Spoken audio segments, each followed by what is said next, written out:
Сайн байна уу? Сайн байна. Сайн уу? За залуусаа та хоёр зээл авах сонирхолтой гэсэн. Манай банкны яригчин даслыг зөвшөөрнө үү? Намайг Джейсон гэдэг. Энэ бол Бен. Бид бол Inventure Brand. Бид ирээдүйг ойртуулдаг гэж хэлэх дуртай. Та яагаад нүдэн анж болохгүй гэж? Уучлаарай, би анихгүй. Төсөөлөн бодоорой. Чи хэдэн хүнтэй хамт хээр талд явж байна? Байгалийн сайхныг хараад л тэгээд шалбааг руу тонгоон харлаа. Юу харагдаж байна? Чиний царай, чиний тусгал. Гэтэл нүдийг чинь бүрхэд үс чинь ард заачгаж. Ингээд эрэгтэй хүний анхны хөдөлгөөнд үсний хайчийг хүлээн авна уу? Бум. Битгий хөр. Халуун шүү. Наад ч өөрөө халдаг юм. Тийм ээ. Үнэрч байна уу? Энэ бол амжилт Джейсон. Залуусаа энэ үсний хайч чи асаалттай байна шүү дээ. Ойлгож байна уу? Энэ бол анхны загвар юм аа. Бид нэр энийг хөдөлгөөнд гэж хэллээ. Хараач энэ дээр нэгэтэй. Бүсэндээ өдгөөд явж болно. Би танд үзүүлээ. Тань таалагдах болно. Үүнийг хараад дурлах болно шүү. Зүүчгэн шүү дээ. Зүгээр. Ингээд. Хэрэггүй. Чи зүгээр үзтээ. Зүгээр. Хэрэггүй. Зүгээр.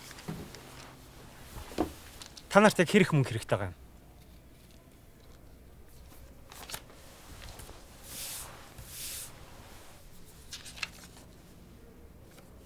Энд чи энэс нь царай шүү дээ. Та нар бизнес хийх гээгүй юм уу? Чи зүгээр л нүдэн амжих бол бүх зүйл ойлгомжтой болно л доо. Ойлгож байна. Ингээд дуусгая. Ойлгож байна уу? Хэрвээ та санаагаа өөрчлөх юм болоо шууд залгаарай. Тэр нь тэл. За баярлаа. Халуун. Гэхдээ зүгээр л нүдэн амжихсан болоо. Ийм юм байж болох уу? Бошоо явъя. Benedict Cumberbatch.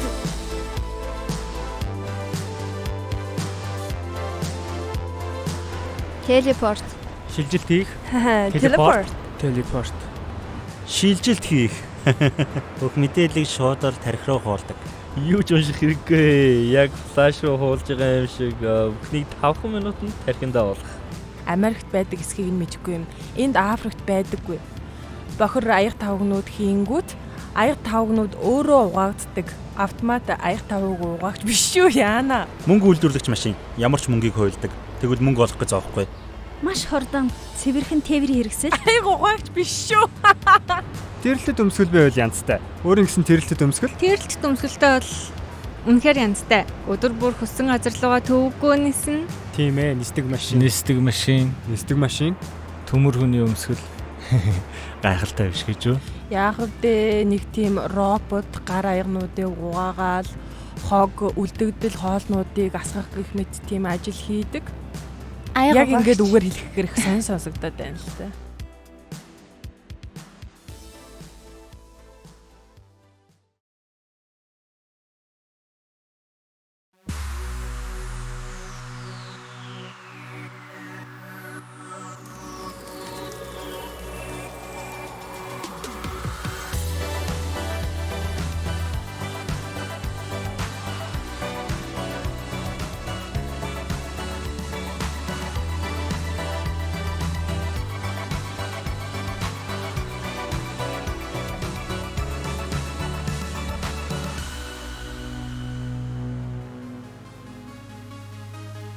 Сүүлийн 120 жилд хүний дундаж наслалт 2 дахин өссөн. 19-р зуунд амьдарч байсан хүмүүсээс 2 дахин урт наслах боломжтой гэсэн үг.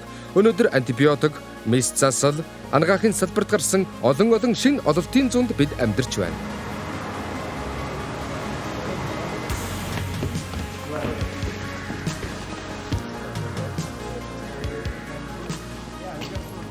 Хэдэн жилийн өмнө гэр бүлд маань хүндхэн зүйл тохиолдсон юм аа. Манай ах Кевин томилтоор явж байх үедээ буудлын өрөөнд таталт өгсөн юм. Олон шинжилгээ өгсөний эцэст тархины хор тавдартай гэж онцлогдсон. Тэгээд ах маань мэс засалд орж туяаны болон химийн эмчилгээ хийлгэсэн юм. Эмчилгээ тун амжилттай болж анхандаа 18 сарын настай гэж байсан ч түүнээс хойш 3 жил өнгөрсөн. Тэгээд ах маань сүүлийн 2 жил ямар ч хавдаргүй амьдарч чадсанд бид өнөөгийн анагаах ухааны олон ололтод технологи эмчилгээний аргуудад үнэхээр их талархаж байсан л да. Гэвч 7 хоногийн өмнө намайг энэхүү видео хичээлийн зураг авалтаа хийлгэж байх үеэр намайг ажилтаа байхад ах маань над руу сүүлийн шинжилгээний хариуныхаа тухай зурус илгээсэн юм. Энэ удаа тархинд нь хавдар дахин илэрч эргээд химийн эмчилгээндээ орсон. Ийм зүйл болно гэдгийг бид таамаглаж байсан л та. Учир нь хавдар гэдэг идэгсэн ч дахих магадлал маш өндөр, хавдрыг эмчлэх олон арга байдаг ч дахин дахиулахгүй байх арга бол байхгүй. Энэ түүхийг ярьсны минь учир гэвэл учир нь хүн бүхэн хизээ нэгэн цагт ийм зүйлтэй тулгардаг. Өөрөө өвдөх эсвэл ойр дотны маань хүмүүсийн эрүүл мэнд муудах үед бид яагаад бурхан эдгэх болов гэх мэт асуултуудыг хамгийн түрүүнд тавьдаг вэ? Библиэс харах юм бол эдгэх нь бурханы мөн чанар гэдгийг харах болно. Гэтэл 15:26-ад учир нь эзэн би та нарыг эдгэхжүүлээ гэсэн байдаг. Библиэд эдгэрлийн тухай ярихдаа зөвхөн сэтгэл санаа юм уу сүнсний эдгэрлийн тухай ярьдаг вэ? Сэтгэл санаа болон сүнсний эдгэрлийн адил бие махбодын эдгэрэл байдаг. Сайн мэдээний номоор дүүрэн Есүс гайхамшигтайгаар эдгэж байсан тухай гардаг. Кристл гэдэг найз маань эдгэрлийг өөрийн биеэр мэдэрсэн юм. Би бага байхасаа спортод их дуртай. Нэг удаа тэмцээн дууссаны дараа би гинэд ухаан алдаж унсан нь хачирхалтай зүйл байлаа. 3-7 хоногийн дараа би цамцаа тайлах гэтэл гар маань яг ийм болоод амьсгалж чадхаа болчихсон. Дахин 3 билүү 4-7 хоногийн дараа өглөө босдол хүзүүн дээр маш том овгор бондожчихсан байсан.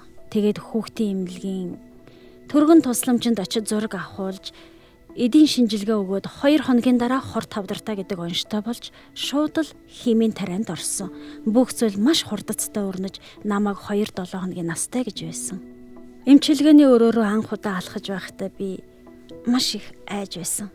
Учир нь намайг юу хүлээж байгааг мэдэхгүй шүү дээ. Эхний 7 хоног намайг эмнэлэгт хэвтэж байхад өсвөрийн багийнхан маань залгаж миний төлөө залбирч байгаа гэж хэлсэн.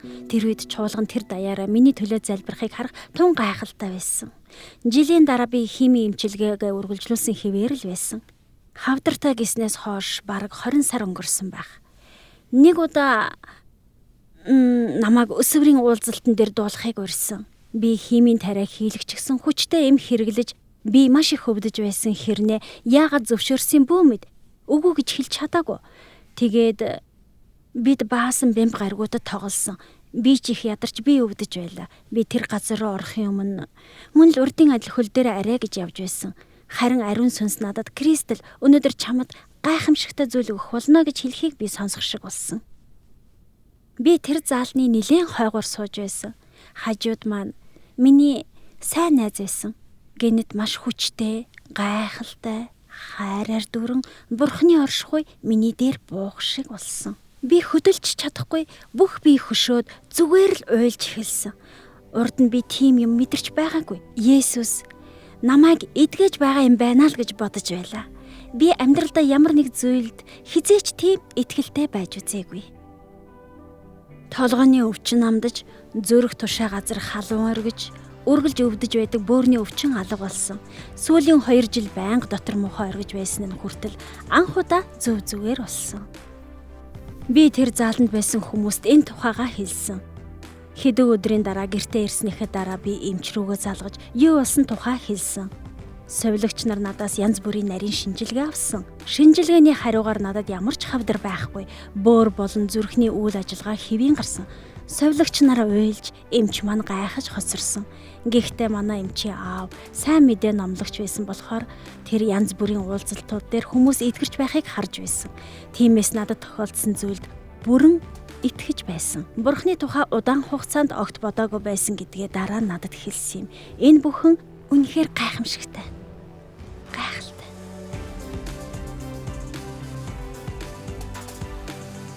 Бурхан хүмүүсийг эдгэж байхыг би харсан. Тийм ээ. 100%. Тийм ээ. Би үүнд итгэдэг. Би өмнө тийм зүйл харж байгаагүй. Гэхдээ тийм түүхүүдийг сонсож байсан. Үнэхээр гайхалтай. Гайхамшиг энд тэндгүй болж болно. Гэтэ цаанаас шинжлэх ухаан үргэлжил байдаг. Яг юу гэдгийг бид одоохондоо ойлгож мэдэхгүй ч ямар нэгэн учир шалтгаан заавал байгаа. Эмчнэр л идгээд дээ. Бурхан заримдаа хүмүүсийг шууд эдгээдэг, заримдаа аажмаар эдгээдэг. Ямар ч байсан бурхан эдгээдэг. Тийм ээ. Энэ зүйл дээр гэхээс илүү бидний тархинд хамаатай. Би үүнд огт итгэдэг. Хүн өөрийгөө л идгээдэг. Ийм юм гэж байхгүй шүү дээ. Энд чинь ёстой утгагүй зүйл. Яаж ч бодсон бурхан иймэрхүү юм хийгээд байж байна гэж байх уу? Бурхан оргон хоосноос биднийг бүтээсэн юм бол эргээд амьдруулах нь хормын төдийл асуудал шүү дээ. Мэдгүй сонин зүйлс болдог л доо.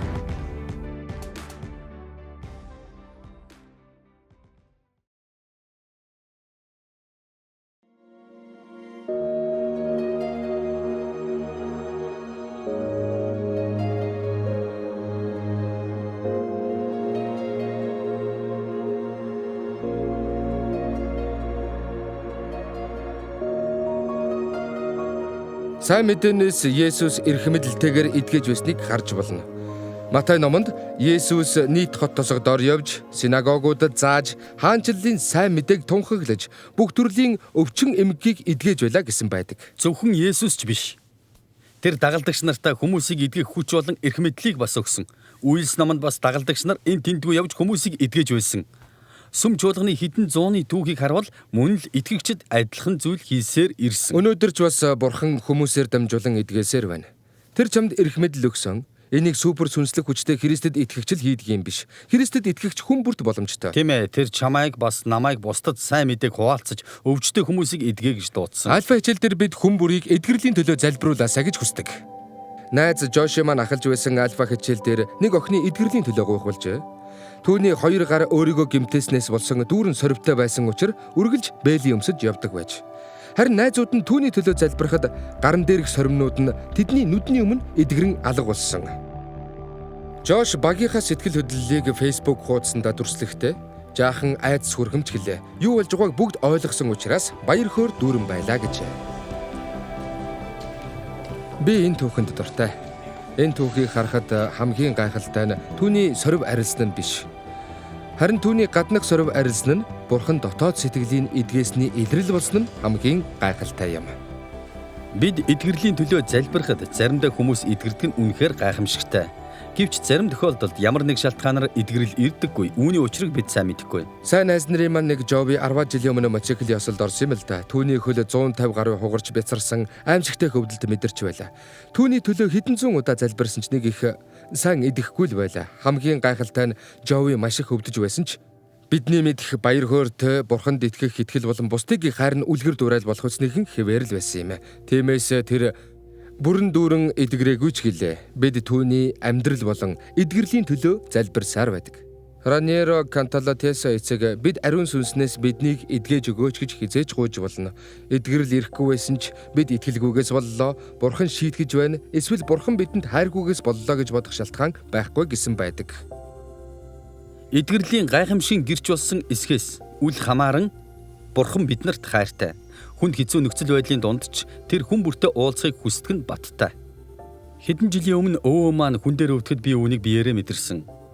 Бид түүний эдгэрлийн төлөө өдөр бүр уйггүй залбирсан ч өвөө маань дээрдэхгүй байсан юм. Бидний хувьд энэ нь тун хүнд цохилт байсан хэдий ч яг тэр үед Бурхан амар тайвнаа өгч хүн бүртээ хамт байгааг мэдэрч билээ. Бурханаас эдгэрэл гуйхад биднээс итгэл шаарддаг. Мөн бид нас орсныхаа дараа Есүстэй үрд мөнх хамт байна гэдэгт итгэх итгэл хэрэгтэй. Өвөө маань авралын гайхамшигыг аль эрт хүлээн авч Есүсийн дотор шинэ амьдралтай болсныг бид мэдэж байсан. Энэ бол үнэхээр хамгийн агуу гайхамшиг юм шүү дээ. Удахгүй Есүс эргэн ирж Бурхан бүхнийг шинчлэн гэж Библиэд амласан байдаг. Шинэ гэрээн дэх Есүсийн эргэн ирэх тухай олон ишлэлээс тэр үед Бурхан хаанчлалаа бүрэн тогтооно гэснийг харж болно. Энэ бол шүүлтийн болон дахин сэргээлтийн өдөр юм. Тэр өдөр бүх буруу юмс зөв болж шин тэнгэр газар тогтож өвчин зовлон арилж эвдрэл суурилж үгүй болно. Христийг эргэн ирэхийг бид бүгд хүсэн хүлээж байдаг. Учир нь бидний биеийг золин аврахыг тэсэж ядан хүлээдэг гэж Паул бичсэн байдаг. Заримдаа Ванкуверт урт хүйтэн өвлийн дараа хаврын ихэн үед гинэт дулаардаг. Бороо зогсож нар шараад л хүмүүс зуны хувцсандаа орчихсон байтал дахиад гинэт хүйтэрдэг. Зуныг цугсхан амсаад л өнгөрдөг гэсэн үг. Зун ирж явааг бидэнд ингэж мэдрүүлэхийн адил Есүс хүмүүсийг эдгээхэд бидний өмнөх ирээдүйд цугсхан харагдах шиг болдог. Нэг л өдөр хүмүүр эв эрүүл болно гэдгийг бидэнд харуулдаг. Хүүхэд байхдаа би сакс жаахан тоглодог байлаа. Тэгэхэд л өвдгөө анх гэмтээсэн юм. Эзэн хааны тэнгисийн цэрэгт алб хаахад байдал бүрд ордсон. Шүрмсэн ч тасраад холбоос идэнч тасарсан байлаа. Үүнээс болж тойгны яс маань өмнөх шиг хөлн дотор чөлөөтэй хөдөлдөг боллоо. Би явж чадахгүй удсан. Удаан сууч чадахгүй. Гүйн гэдэг бол зүгээр л мөрөөдөл байлаа. Альфад ирээд л миний амьдрал оронгоор өөрчлөгдсөн. Намайг хүн өрсөн юм. Би ч дурамчхан зөвшөөрсөн. Нөгөө тэнд болж байгаа бүх зүйлийг маш их шөөмжилж харж байсан гэдгээ онцлох ёстой байх. Гэтэл номлогч нь ийм мэдлэгийн үг ирлээ гэснээ. Удаан хугацаанд өвдөгний өвчтэй яваа нэг залуу ир байна.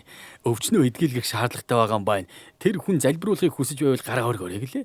Би Яадаг үлээ намайг хэлээд байна шүү дээ. Миний өвдөгний тухай хин тэрэнд хэлчихдэг байна гэж бодсон. Би болгоомжтойгоор гараж ихнийхээ тэр хавь хүртэл өргөлөө.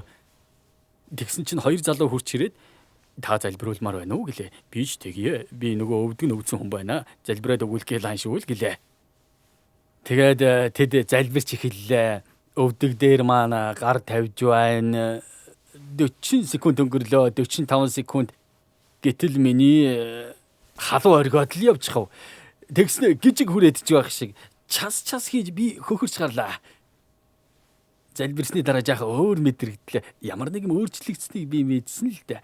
Алхаж болох нь уу гэж үзье гэж бодлоо. Холддоо би шалгаж үзэх юм гэж би тэдэнд хэллээ л дээ. Би тав гэдэл яг өвдгөөр газар чанга их чинь буулаа. Өвдсөнгүй.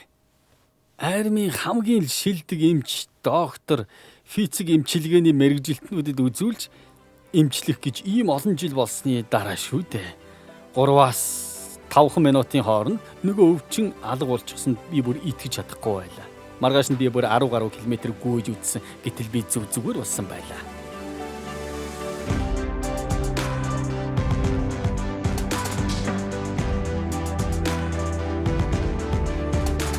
Намайг ахлах сургуульд байхад дүү маань тархины хавдартай гэж онцлогдсон юм. Тэрнийгээ бид алдаж ч болзошгүй хүнд нөхцөлд байсан. Ээж маань өдөр шөнөгүй түүний төлөө залбирч байж болох бүх залбирлын багуудаар залбируулж байсан. Эхэндээ энэ бүхэн боломжгүй мэт харагдаж байсан л та. Харин одоо дүү минь зөв зүгээр эрүүл сарвал коллежид сураад явж байна. Үнэхээр гайхалтай. Би урд нь тархиа хүчтэй хөдөлгөж өндөвтөр гэмтсэн. Миний төлөө залбирч би бүрэн эдгэрсэн. Эмч маань хүртэл намайг зүгээр болсныг баталсан. Би эхлээд очихдоо маш хүчтэй өвдөж байсан. Харин дараа нь очиход эмч маань гайхаж "Юу болов вэ? Өдөр шөнөшгөл ялгаатай болчихож" гэсэн. Намайг сургууль төгснөс нэг жилийн дараа ээж маань хотоодны ор тавтартай болсон. Тэгээд маш том хагалгаанд орсон. Хагалгааны үеэр ямар нэг юм буруу болж амьдрах хэсэг нь тодорхойгүй болсон. Түүний чуулганыхан бүгдээрээ залбирч, хүмүүр түүнийг эргэж, түүний төлөө залбирч, ээж минь гайхамшигтайгаар итгэрч, өнөөдөр ч эрүүл саруул амьдарч байгаа.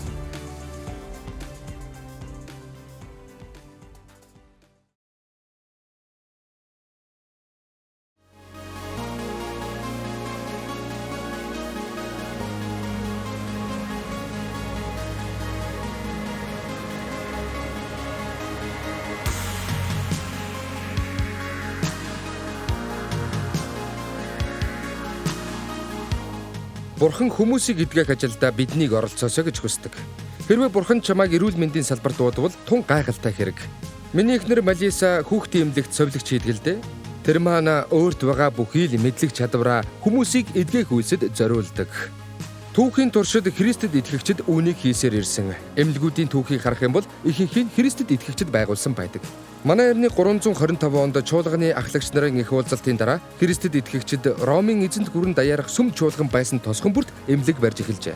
Канадын хамгийн эртний эмнэлэг Монреалд байдаг бөгөөд 1645 онд Христэд итгэгч совилогч байгуулсан байдаг.